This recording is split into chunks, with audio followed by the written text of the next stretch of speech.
imagine that in 10 years when we are sitting here, we have an implant in our brains, and I can immediately feel, because you all will have implants, and we measure your brain waves, and I can immediately tell you how the people react, or I can feel how the people react to your answers.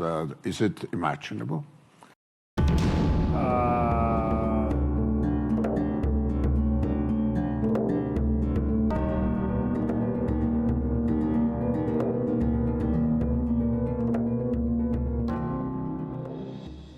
Some governments and corporations, for the first time in history, have the power to basically hack human beings. There is a lot of talk about hacking computers, hacking smartphones, hacking bank accounts, but the big story of our era is the ability to hack human beings. And by this I mean that if you have enough data and you have enough computing power, you can understand people better than they understand themselves, and then you can manipulate them in ways which were previously impossible. And in such a situation, the old democratic system stopped functioning. We need to reinvent democracy for this new era in which humans are now hackable animals. You know, the whole idea that humans have, you know, they have this soul or spirit and they have free will and nobody knows what's happening inside me. So whatever I choose, whether in the election or whether in the supermarket, this is my free will, that's over.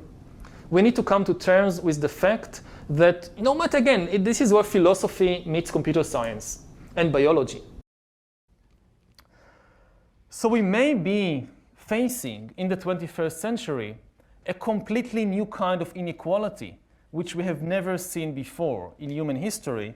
On the one hand, the emergence of a new upgraded elite of superhumans enhanced by bioengineering and brain-computer interfaces and things like that.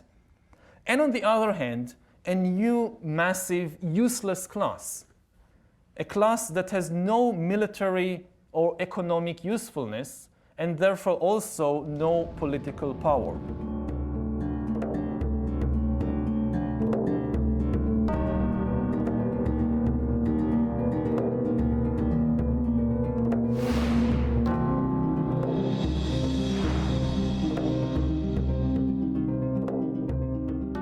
So I saw him at Trump Tower. I said, hey, science and innovation is a great thing. You should be a leader who drives innovation. And that conversation was about a broad set of things in energy, in health, in education. Pick things you want to do that are big. HIV vaccine, you could, accelerate that. Be associated with innovation. And then the second time I saw him was the March after that, so March 2017 in the White House. In both of those two meetings, he asked me if vaccines weren't a bad thing, because he was considering a commission to look into ill effects of vaccines. And somebody, his name is Robert Kennedy Jr., was advising him that vaccines were causing bad things. And I said, no, that's a dead end. That would be a bad thing. Don't do that. His name is Robert Kennedy Jr. was advising him that vaccines were causing bad things. And I said, no, that's a dead end. That would be a bad thing. Don't do that.